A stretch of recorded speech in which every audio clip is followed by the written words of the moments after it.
They're proud of me. It might not be exactly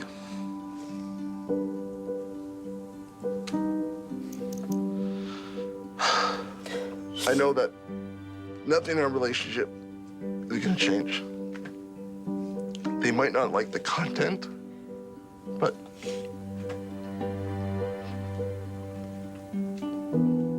I'm gonna call him this afternoon and invite him to the show. All my life, like, I've been that black sheep, you know, in my family, and I've always kind of went the opposite direction, like the nomadic, the artist. And so I really understand what that's like to just wanna, like, feel accepted. You know, I wish I could be there and watch his mom and dad watch his show. I think that'd be great. The audience comes together for their last group discussion and to try to put this puzzle together. He's truly scared of being completely vulnerable with his family, with his comedy, and with his partners. Yeah, I think it really all boils down to love. I think that once he 100%, not 90%, loves himself, then he'll feel satisfied. Then he'll be the most boring comic on the face of the earth. He will have no angst, no dilemmas, no parents that he's worried about. You know, it's great that Greg's having a breakthrough about all this touchy-feely stuff with his parents, but it's not getting us any closer to making a decision about his dilemma. Greg's fate hangs in the balance. The audience has to come to consensus today. His brother and Christina both said they wanted him to get out of comedy. His nearest and dearest, I'm not saying I do, but they both, his nearest and dearest, were like, it's time. You've done this long enough. It's time to move on. But why? Because we're sad to see our brother on the streets and hungry and homeless. That's not the case at all. He's got a home, okay? So what if the roof is that high? He talked about how he'd been in a rut for the last couple of years. Even his material for comedy had sort of been in a rut. Living alone every day, stuck in his same routine, he's not really getting much new material. He's getting excited again about life, okay? So let's just begin there. Let him find that fire in himself. I have that sort of motherly instinct of wanting him to be successful, wanting him to succeed, but wanting him to also be responsible. I think that there's just so much competition. I think he's such a talented public speaker. I think he's a great salesman. He could get a job where he was before, I'm sure. Boring. I'm sorry, but I don't see him happy there. I don't think he has that deep drive. He might completely suck at it. You guys don't have drive. I'm sorry, but you don't have that same drive, okay? You want to make a bet? To tell somebody why do you think he can't make it? For you to say that Greg can't make it because he's not even that funny. He doesn't have it in him to do it. Chances of this whole group coming to a consensus are 0 to none here. He needs to go back and find a job at 9 to 5 and keep comedy as a hobby on the weekends. This guy has to just pursue his dream. I don't know how we're going to come to a conclusion today. Greg, you came to us with a dilemma.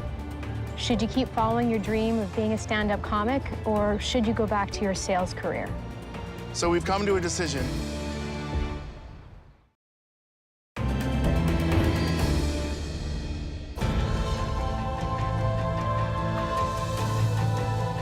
Today, the audience will deliver their verdict.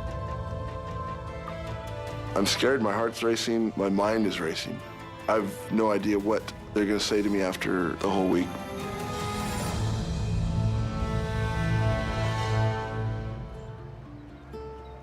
It's been as difficult a journey for the audience as it has for Greg. People are coming from their personal experience and their comfort level. So yes, it was difficult for us to agree on the terms of our final verdict. I think trying to figure out someone else's life is a real huge challenge.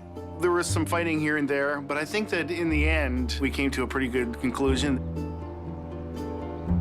The closer we get to Greg, the more emotional I feel like I'm becoming, because I don't know how Greg is going to take this decision.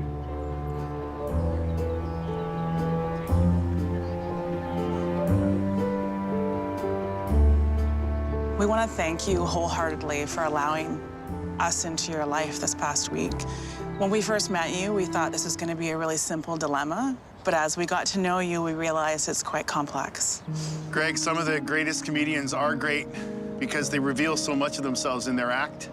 It's because they're authentic and it makes us laugh because it comes from a real place and we know it. We think you've been stagnating. You're in a rut, and this shows in other parts of your life. You haven't been looking after yourself. You're also in a rut with comedy. You've been doing the same set for the last 3 years. We don't think you're doing all that you can do to bring yourself to that next level. Greg, you came to us with a dilemma. Should you keep following your dream of being a stand-up comic, or should you go back to your sales career? So we've come to a decision. We think that you need to continue full-time with your comedy. Whew. I'm humbled, I'm honored, and I'm thankful. We can see that comedy is the one thing in your life that really gives you goosebumps. But you need a clear deadline and a specific plan to achieve your goals. We think that you should give yourself 2 more years. And if you haven't achieved your goal by then, you should quit doing comedy full-time and return to a sales career. Okay. It's the kick in the butt that I needed, that I've never gotten. At the end of the day, I can see that we made the right decision for Greg. Now he can stop questioning himself. He can go out there and become the comedian he wants to become. You took the leap of faith when you sold everything that you owned to do comedy. Now it's time to take that leap of faith with your parents. Whew. From the bottom of my heart, I can't thank you enough. When I do get my first comedy special, everyone's invited. Front row. Thank you. We've done everything we can here now. Our job is done. We want to wish you the best of luck. And goodbye. It was tough saying goodbye to these people. I mean, here I'd shared with 50 strangers a lot about me that haven't shared with some of my friends.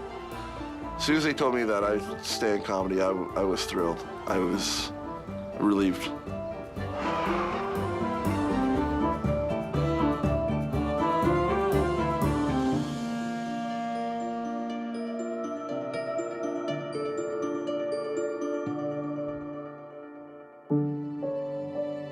To find out what Greg's doing now, go to WNetwork.com, The Audience.